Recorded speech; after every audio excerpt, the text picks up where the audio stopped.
Les chemins de l'écriture. C'est comme cela que j'ai baptisé cette nouvelle émission qui sera diffusée en différé une fois par mois, sous la forme d'un audio. Mon objectif est de vous donner la parole à vous, autrices, auteurs, futurs auteurs de votre histoire de vie. J'accueillerai toutes les personnes qui le désirent, qu'elles aient déjà écrit un livre ou que leur récit soit en cours d'écriture, peu importe. Et j'aimerais recueillir des témoignages sur les chemins que certaines ou certains d'entre vous ont empruntés pour écrire leur propre histoire. Les personnes qui s'exprimeront pourront ainsi parler de leurs difficultés, mais aussi de ce qu'elles ont pu mettre en place pour mener à bien leur projet. Un bel échange d'expériences qui, je l'espère, pourra profiter à chacun d'entre nous. Bonjour Rémi. Bonjour Patrick. Eh bien écoutez, je suis en tout cas très content de vous accueillir et on va parler de votre projet d'écriture. Enfin, on va en parler, c'est certainement vous qui allez en parler le mieux. Est-ce que vous pouvez nous en dire quelques mots ou même plusieurs mots? Oui, en fait, ça fait 4 ans que j'ai eu le déclic. Très souvent, je m'évadais mentalement dans les chemins du souvenir. Et, euh, et oui, voilà 4 ans que j'ai eu le déclic, que j'ai fait un séjour pour me ressourcer, on va dire, dans un monastère. J'avais pris mon ordinateur. Et je me suis aperçu que avec les nouvelles technologies, je pouvais retranscrire en fait mon parcours de vie. Jusqu'à présent, ça m'était impossible parce que je suis très dyslexique. Pendant des années, de nombreuses années, j'ai ignoré complètement tout ce qui est littérature et écriture. Pour moi, c'était un obstacle infranchissable, on va dire. Ça veut dire que vous aviez des difficultés, par exemple, pour lire, Ah ben, pour lire, pour écrire, oui, bien pour sûr. lire et pour écrire. Donc, si je vous comprends bien, vous avez commencé à écrire dans un monastère Oui, oui. Oui, mes premières pages, oui, je les ai écrites dans un monastère.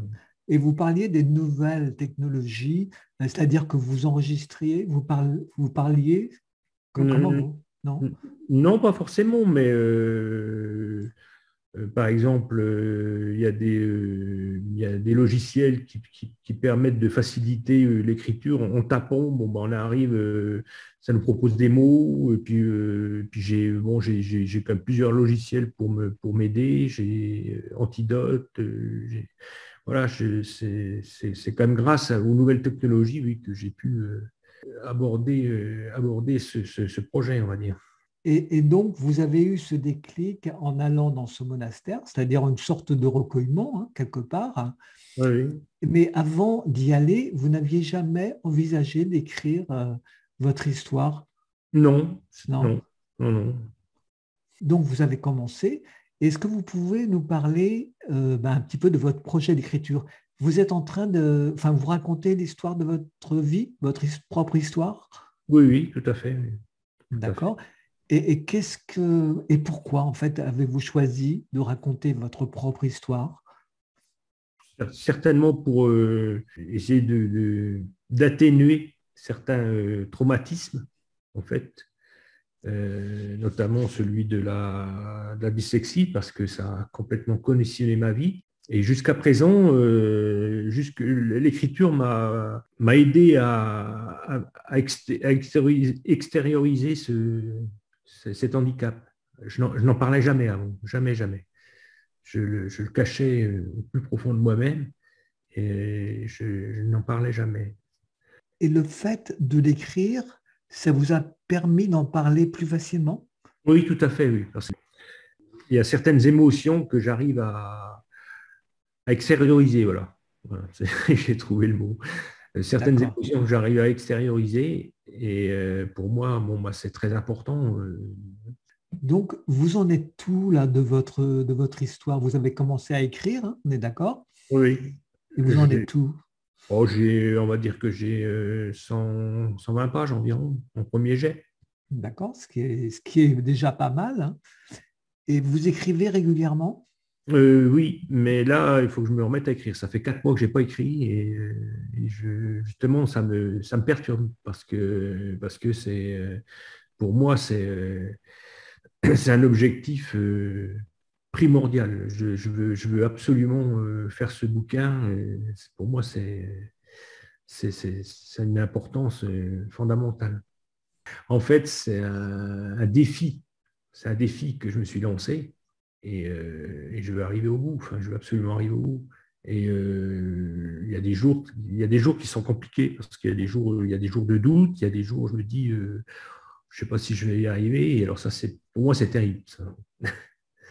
Et comment vous parvenez justement à surmonter ces difficultés? Comment vous parvenez à surmonter ces doutes? En me faisant aider. Faisant aider, comment à plusieurs reprises, j'ai demandé le soutien. C'est pour ça que les gens comme vous sont très importants parce que justement, je pense qu'ils nous aident à nous affirmer. Voilà, enfin moi, honnêtement, j'ai besoin de conseils, j'ai besoin d'être aidé.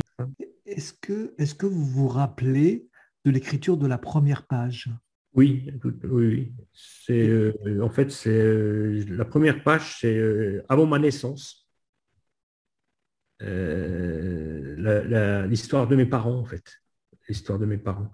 Que j'ai écrit relativement vite, trop vite, je pense, parce que c'était un peu l'euphorie. Et après, je me suis rendu compte que, bah, voilà, écrire, surtout pour moi, c'est un exercice très compliqué. Quand vous dites que c'était l'euphorie, ça veut dire que vous avez pris un grand plaisir à vous Ah oui, lancer dans l'écriture? ah oui, oui, oui, tout à fait, parce que je me suis aperçu, bah, justement, que je pouvais accéder à ce rêve, en fait. Pour vous, c'était une porte qui s'ouvrait, hein, Oui, l'écriture. oui, oui, tout à fait, parce que, comme je vous dis, très, très souvent, je me suis évadé dans mes souvenirs. Pour moi, c'était un plaisir presque, hein. Mais mentalement. Et là, je me suis aperçu que je pouvais le retranscrire. Et bon, oui, c'est une porte qui s'est ouverte. Oui, et puis un grand voyage dans le passé. Tout à fait, oui, oui, tout à fait. Ouais. J'aimerais vous demander quelque chose. Est-ce que vous vous souvenez de la première phrase que vous avez écrite? Quelle était cette phrase? Là, c'est une colle, hein, que je vous pose. Ma naissance, oui. Ma naissance, voilà. Vous ne vous rappelez pas de la phrase exacte? Qu'est-ce Je que vous avez posé comme mot? Le dimanche 3 juillet 1960, ma mère m'ouvrait les portes de la vie. Eh bien, vous voyez, tout à l'heure, on parlait de l'écriture qui vous ouvre une porte. Donc, vous disiez tout à l'heure que vous aviez eu des moments de doute, de découragement, mais que vous aviez été aidé, donc cela vous avait permis voilà, de passer ces difficultés. En fait, je voulais vous demander, est-ce que vous imaginez déjà la couverture de votre livre? Pour moi, je pense que ce serait un horizon, un arbre, et puis derrière l'horizon, un magnifique chêne avec l'horizon en arrière-plan. Et est-ce que vous avez déjà un titre? J'ai déjà pensé à certains titres, mais je ne me suis pas arrêté vraiment sur un titre. Oui, j'ai pensé à le parcours ou la vie d'un dyslexique, parce que c'est vrai que c'est un peu le fil rouge de mon livre, en fait. Est-ce que vous voyez, est-ce que vous visualisez avec votre livre terminé et quel effet, en fait, cela vous fera? Vous serez arrivé au bout de quelque chose, d'un défi? Ah oui, oui, oui, ça c'est certain, hein. Est-ce que cela changera votre vie? Un immense soulagement, un immense soulagement. Comme comme un alpiniste qui gravit une montagne. C'est pareil. Hein, C'est une très belle image. Je voudrais vous demander quel conseil vous donneriez à une personne qui souhaite raconter son histoire. Alors, il ne faut pas lâcher. Je pense qu'il ne faut pas lâcher parce que, enfin, moi, tant que j'aurais pas, tant que j'aurais pas fini, ça risque de me hanter parce que je veux absolument finir. Si j'arrive pas à finir, ça sera une frustration le reste de ma vie, en fait. Et le conseil, c'est que, bah, il faut dans les moments difficiles, je pense qu'il faut se faire aider, il faut se faire conseiller. C'est sûr qu'il y a il y a des moments difficiles. Hein.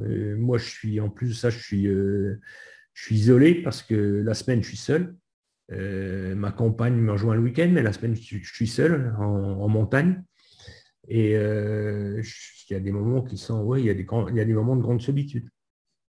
Alors, c'est bien, mais d'un côté, la grande solitude, ça vous permet aussi de trouver votre inspiration, parce qu'il y a beaucoup d'écrivains qui écrivent dans la solitude. Oui, oui, tout à fait. Oui, oui, tout à fait. Mais c'est pour ça que là, je me dis, ça fait 4 mois que je n'ai pas écrit, mais il faut faut que j'écrive. Parce que là, je doute. Vous êtes dans une période de doute, hein. Oui, tout à fait. Oui, oui. Eh bien, écoutez, moi, je vous invite à revenir nous parler lorsque vous aurez votre livre entre les mains, et j'en doute pas, je suis certain, en fait, que ça va se faire. Ben, merci beaucoup. Mais bon, grâce à vous, peut-être. Écoutez, je ne sais pas, mais en tout cas, je serais très content de vous accueillir à nouveau. Je vous dis à bientôt et puis bonne écriture, Rémi. Merci beaucoup, Patrick.